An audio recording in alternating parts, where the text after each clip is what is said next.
Welcome to Stream of Conscience, brought to you by Democracy for America, Fairfield County. I'm your host, John Hartwell. Our guest today is an award-winning columnist, Sarah Darer Littman. After spending her early working life as a financial analyst and then running a dairy farm and cheese-making business, in her late 30s, Sarah finally allowed herself to pursue the dream she had in high school, to be a published writer. She now is a columnist for the Hearst newspapers in Connecticut and the ConnecticutNewsJunkie.com, and the author of 4 books for teens.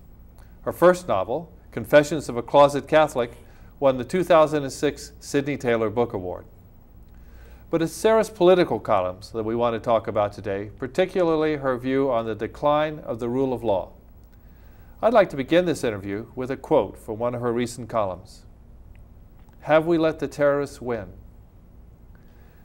When I got the AP breaking news alert on my phone that Anwar al-Awlaki was dead, my first thought was, oh good, by all accounts, he was one of the bad guys. But a minute or so later, I started thinking, and that's when I became disturbed, because even though he was undoubtedly a person who didn't have the best interests of the United States at heart, al-Awlaki was a U.S. citizen, and his government had just executed him without a trial. Sarah, welcome to Stream of Conscience. Thanks for having me.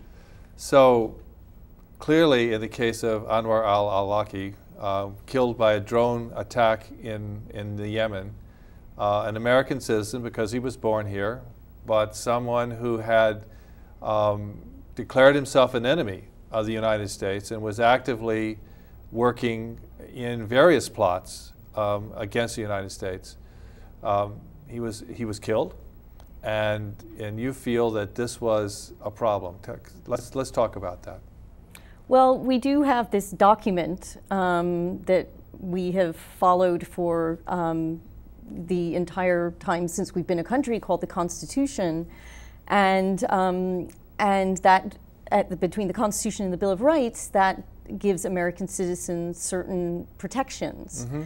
And although we may despise al-Awlaki, and believe me, as I said, my first reaction, I woke up first thing in the morning, looked at my phone and saw this breaking news alert and thought, yes, my first reaction was, oh good, because he did not have our best interests at heart and was planning terrorist attacks against our country. But the fact remains he was a United States citizen, and if our government can do that to one United States citizen, then I just feel that this is a slippery slope. And over the last 10 years, 10 years, I feel that we've really started to go down, well down a slippery slope, and it makes me very uncomfortable. So 10 years ago, obviously, was 9/11. And immediately following 9/11, 45 days later, they passed the U.S. Patriot Act. And within the Patriot Act were lots of provisions that many people who are in the progressive community on the left felt were antithetical to our very freedoms and liberty as Americans. Can you talk about that time and how you felt? Well, I really found it incredible that so many people were upset about the health care bill and how quickly that it was passed. And I really had to wonder, where were all these people when, not just when the Patriot Act was first passed, because, I think at that point a lot of us were still in shock. I mean, I know I was. Of course. But when it was renewed, because right. And it's been renewed more than once. More than once. Yes. And so that's what I don't understand. That it was passed in 45 days. I think we were a nation in shock, and people felt like it had to we had to do something, and it was something that was done under panic, and it gave the government sweeping powers that I think no one really understood at the time.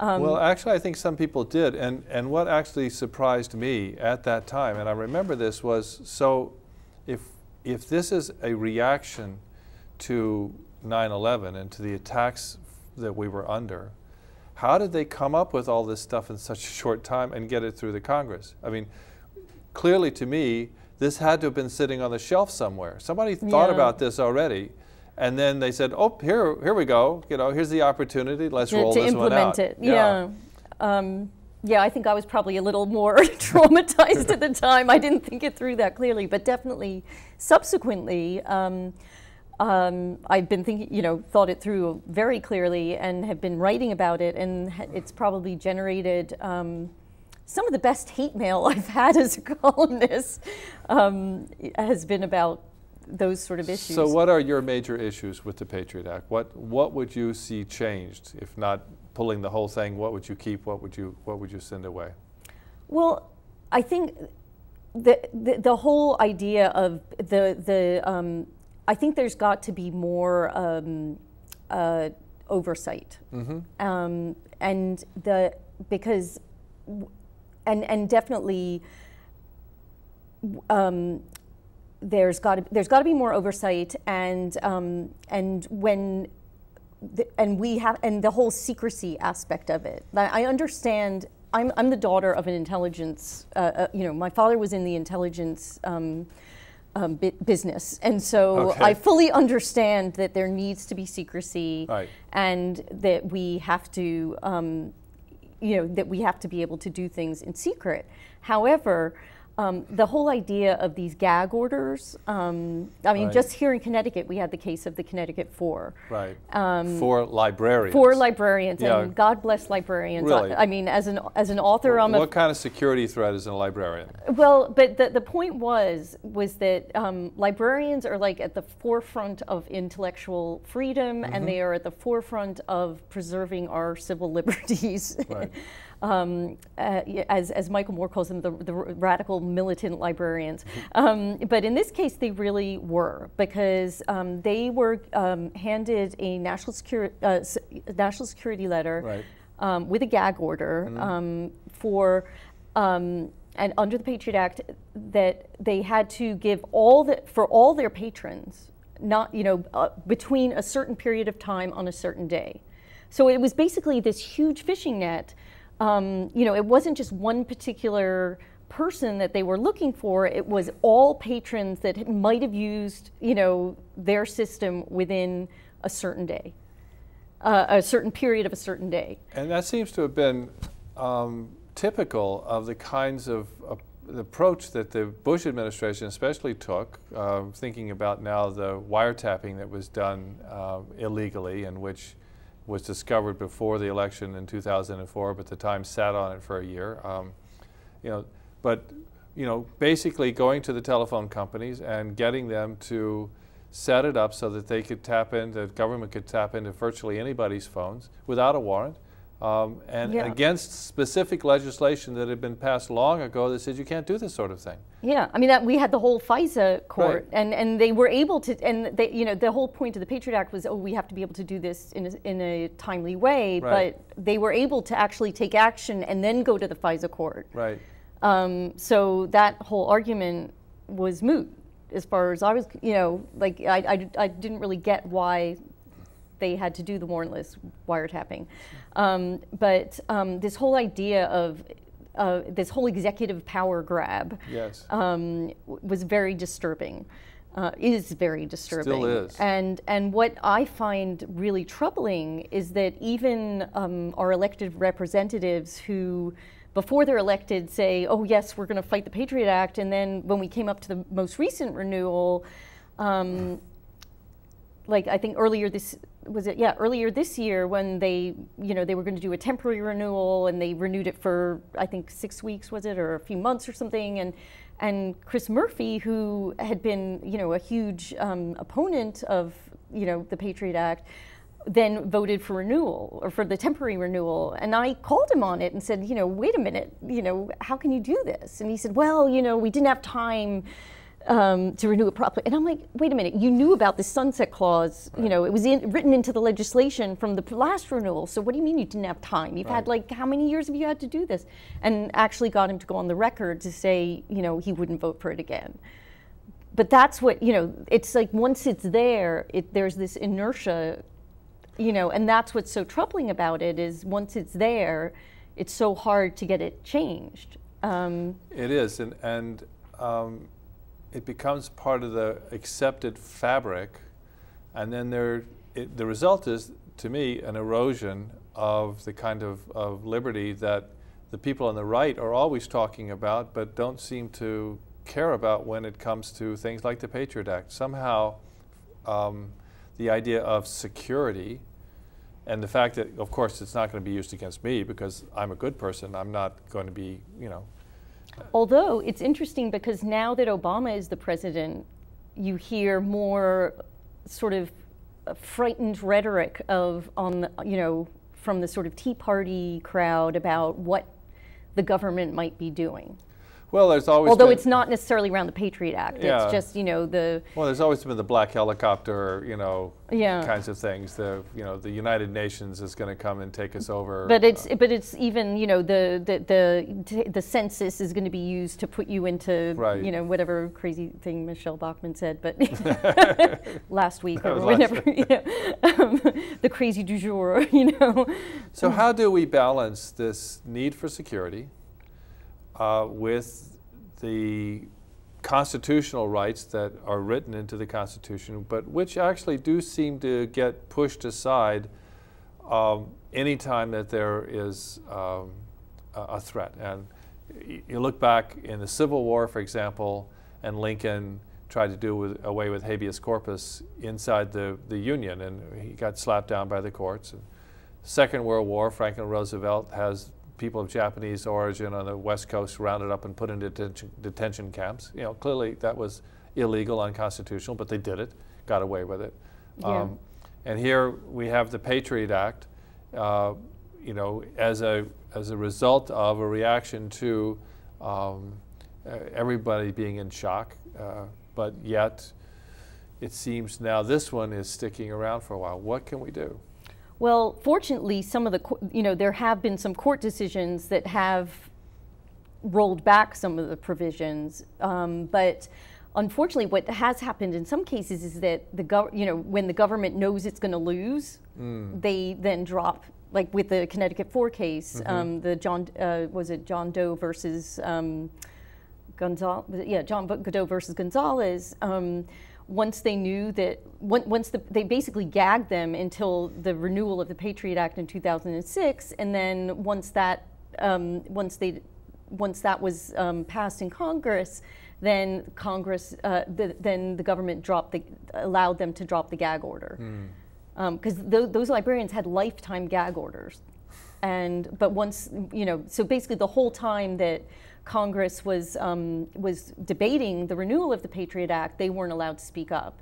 And the government's attorney in Connecticut, O'Connor, was going around saying, "Oh no, your library records are safe." And the Connecticut, they knew that their library records weren't safe, but they weren't allowed to speak up. Right. And that's abhorrent. I mean, that's just, and to the point where even they weren't allowed to be in the courtroom when the case was being tried, because the government said that would jeopardize national security if their identity was known. Because that would give away who was being tried. Yeah. It's such an Alice in Wonderland, world here, because you're looking through the mirrors and you can't figure out what it is what's going on, which is really what they want. They simply want to have control without anyone else being able to upset the apple cart. Yeah. And I mean, there's the case of Brandon Mayfield, who was an American citizen, right. Who had married an Egyptian national, was a lawyer in, I think, Seattle, and they mistakenly, it was like a mistaken fingerprint that they had linked him to the Madrid bombings. And the FBI arrested him. He was subjected to cavity searches, was sleep deprivation, and even the authorities in Madrid thought they'd got the wrong guy, but they were convinced they had the right guy. But the reason why was because he had acted on the behalf of a terrorism suspect in a child custody case, nothing to do with terrorism, but in a child custody case. And they were so convinced that they had the right guy, even though the authorities in Madrid thought they had the wrong guy, And he ended up suing the U.S. government and getting a settlement. So you said you get hate mail. Yes. What kind of hate mail? What do people say to you? Oh, I've been called like a terrorist lover. I've been called. The thing that really cracks me up is that I've often been called like a communist and a socialist when like I've written nothing about economics in the column. It's just like, well, you're, left wing, so obviously you're a communist and socialist. But my favorite one ever was the one that said that I was using the American way of life to destroy the American way of life and the rest of Western civilization in the process. And I was like, really? In 600 words? Go me! Like, I can't even get my kids to like put their laundry in the laundry basket. But I'm destroying the Western civilization. I am awesome. Like, I wanted to frame that one,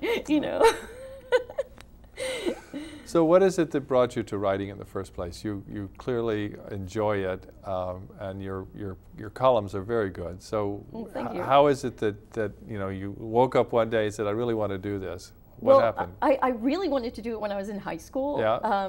But I was given the message when I was going off to college that you're never going to make a living as an English major. And so I listened to my father. And so even though I really wanted to major in English and write the great American novel, I ended up majoring in political science, which I'm not really sure why that was supposed to be a more marketable major, but... I certainly never found it to be all that marketable. Well, but anyway, it was more socially acceptable, Yeah. I guess, to my dad because of Okay. the business he had been in. And then I ended up getting an MBA in finance, which is like so not me. And worked on Wall Street for a while, and then met my former husband and became a dairy, worked on dairy farm and ran this sort of dairy farming business and cheese making business. And then when I came back here, and I was sort of in my late 30s, and I thought, I don't want to be in my nursing home thinking what would have happened if. Right. So I knew I had to try doing this even if I failed, because I would much rather have tried and failed than never have tried at all. And so I made this promise to myself that for my 40th birthday, I was going to get a book contract. And I got my first book contract 2 months after my 40th birthday. Nice. And so how do you get the ideas for the columns that you write? There's just so many things that piss me off that it really isn't hard. I mean, it was definitely, I was worried that that it would be harder once Obama came to power. Like, because under Bush, it was really not hard at all. Like, I started writing regularly in 2003, and a target-rich environment, 2003. Yeah. And so really from 2003 to 2008, like I almost wish that I wrote weekly because like there were just so many things to write about. But there's just so much always. So talk about your frustrations or disappointments with the Obama administration, because I know there are many. Well, I was very frustrated with the health care bill, that it was what I consider watered down so much, that there was no public option. I am self-employed. I currently pay almost $2,000 a month for myself and 2 teenagers. And that's after-tax dollars. After-tax dollars. Yeah. And I'm lucky, frankly, that I can even get insurance. It was a struggle when I moved back here from England. I was lucky; I couldn't even get insurance for my family because we all had pre-existing conditions. Now I'm able to get it because I'm a Schedule C, self-employed person, and I'm able to get like a very small group, insurance. But it's very expensive, and I just raised my deductible even more to keep it under $2,000. But wow. And in terms of Obama and rule of law, where do you see? Well, that I'm really disappointed because, he said he was going to close with Guantanamo. That didn't happen. And just the whole thing with the drone, executing American citizens without a trial. The whole thing with the drone. I just feel like he said one thing before, about the Patriot Act and about bringing back the rule of law before he got into office, and then now that he's in office, it's a different story. I heard a phrase the other day, too big to jail. Yeah. You know, and to me, there are so many people who were in the Bush administration who clearly authorized torture, authorized kidnappings of people and sending them around the world. Yeah. You know, did really horrible things. The whole torture, I mean, that, yeah. I mean, Cheney. Beginning with Cheney. Yeah, I mean. But not limited to Cheney. Yeah, I mean, the fact that Cheney, I've been reading, I very much recommend anyone who ever wrote me hate mail about my columns about torture, I really recommend, like the woman who wrote to me saying that waterboarding was, you know, why should I consider waterboarding torture? Because it's just water and it leaves no marks. You know, it's not like breaking someone's legs or anything. No. Like, oh my God. Anyway, I suggest that those people should read this wonderful book called The Black Banners by Ali Soufan, Yes. and really understand what good intelligence is all about, Right. and how we get the best intelligence not through torture. Right. And it just makes me so angry when I see Cheney, you know, making his torture apology tour. He's making money off of it, and other people have had their lives crushed, and it's wrong, and it should have been fixed. Well, I recommend that everyone read your column. You're on Friday, right? And Friday in the Greenwich time, and then, well, one Friday in the Greenwich time, and then the following week on Connecticut News Junkie. Yeah. And Sarah, I love you to come back, and we can talk about this some more. It's been great. Thank you. Thank you for Enjoyed coming. being here. Yeah. And now, a stream of conscience commentary with AnnGalloway. In its June 27th special issue on Reimagining Capitalism, The Nation magazine asks 16 activists and economic thinkers, if you had the ability to reinvent American capitalism, where would you start? The same question was posed to readers, who submitted hundreds of ideas. Several of these were printed in the issue of September 12 in a piece entitled Blueprints for a New Economy. Many of the suggestions would have been expected, including a more equitable tax policy, single-payer health care, public financing of political campaigns, and a constitutional amendment declaring that corporations are not people. However, I was most struck by a few ideas that haven't garnered much attention. Here are three of my favorites. On the campaign finance front, a woman from Tucson suggests implementing a regulation in which entities that depend on government financing, whether in contracts, subsidies, bailouts, or tax credits, should not be permitted to donate to any political campaign, political organization, or PAC, advocate for any candidate, or lobby for the continuation of its own funding. This proposal does fly in the face of the constitutional right to petition the government, but lobbying has now become legalized bribery, and we must find a way to rein it in. Just imagine government policy made on the basis of merit, not money. How refreshing would that be? A man from Dayton proposes making the largest corporations accountable to all stakeholders, including employees and communities. He suggests a classification system managed by a national ombudsman and in the public record, which assigns corporate tax levels based on the extent to which organizations meet explicit standards of social responsibility. Criteria might include assessing the fairness of employee salaries and benefits, providing scholarships based on need for children of employees, ensuring well-maintained safe workplaces, and taking all necessary precautions to prevent pollution. Think about it. Corporations which have an incentive to treat workers well and are fully engaged in making their communities better, rather than paying as little as possible and fouling the environment if they can get away with it.